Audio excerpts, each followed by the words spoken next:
Hi everyone. In this problem statement, we have two sheets with us. So we have first and second. There are three names, the sales value, but we do not have the ID which is available in the other sheet. Just like we do VLOOKUP on Excel, we can do VLOOKUP here as well. But the problem is that this is an entirely different Google spreadsheet with a different URL, right? So remember, it's not a new sheet, it's a new workbook, so to say, that has been created. Equal to VLOOKUP. But the problem is that the data is not in the same workbook or in a different sheet. Since it is in a different workbook altogether, in Excel, when we are working on our computer, we simply copy the path. Here we will copy the URL, come back, and then say equal to VLOOKUP. The search key is the name. The range in double quotes is the entire URL. The index is column number 2, and then we have a false. And let me just check that. So we also have to now select the range of the data. So we have C3, B2 till C5. So what we'll have to do is we'll have to say import range, and then we'll have to say sheet 1 exclamation mark B2 colon D5. And let me just make sure that we have done it correctly. So the double quote comes here, and we close the parentheses.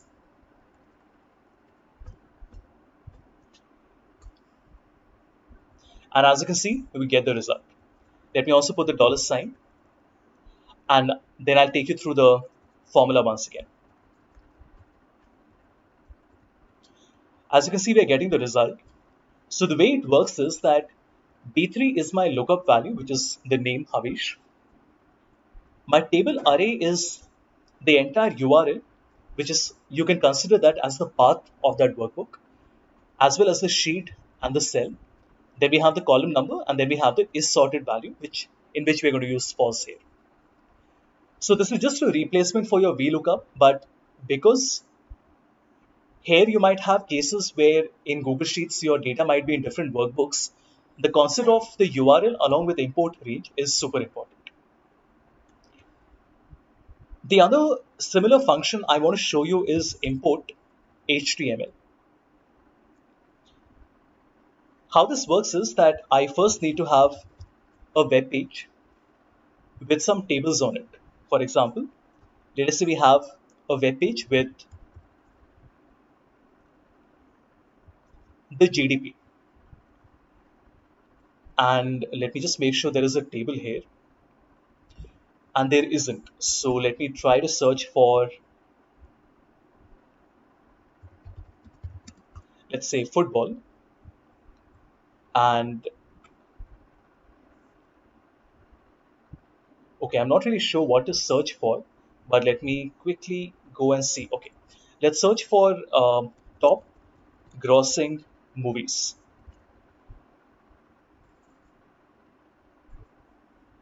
Excellent. You can see there is a table that has been given here.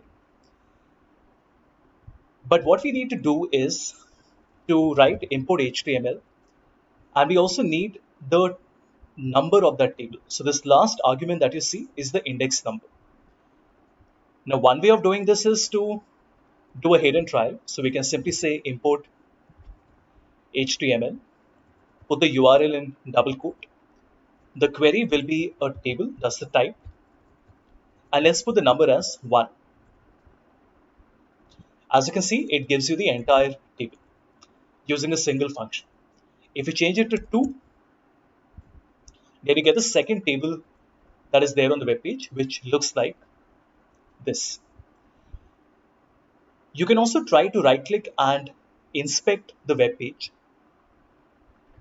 And this will require a little bit of knowledge of JavaScript, HTML, and CSS. But if you notice, this is also a smart way of going through the web page. You can select the element, and then you can see what table it belongs to.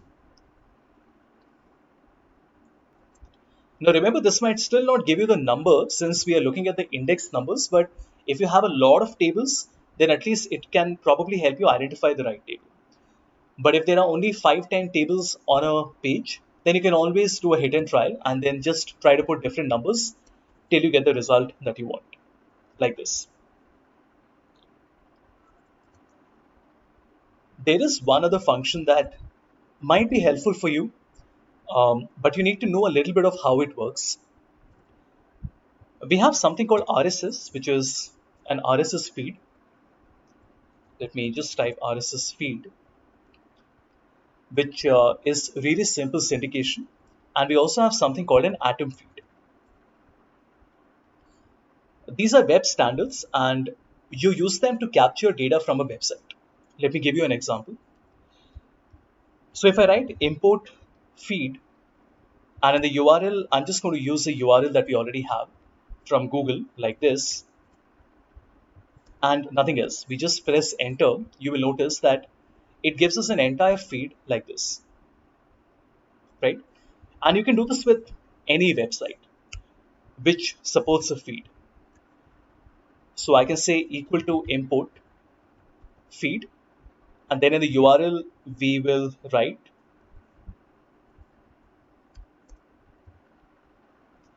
techcrunch.com, and we will also select true, which means we want to see the headers. And you can see it is giving you a list of all the titles. The Let me just expand the columns a little bit so you can see it clearly. So you can see that the title is Indian Health Insurance Startup Plum raises $15.6 million. I can see the author, the URL, I can see the date created, and I can see the summary as well. You might have to format this a little bit, but you can see this is a great way of capturing or extracting or scraping data from a website. Obviously, it is not a replacement for proper web scraping, but if a feed is supported, then this is a great way of working.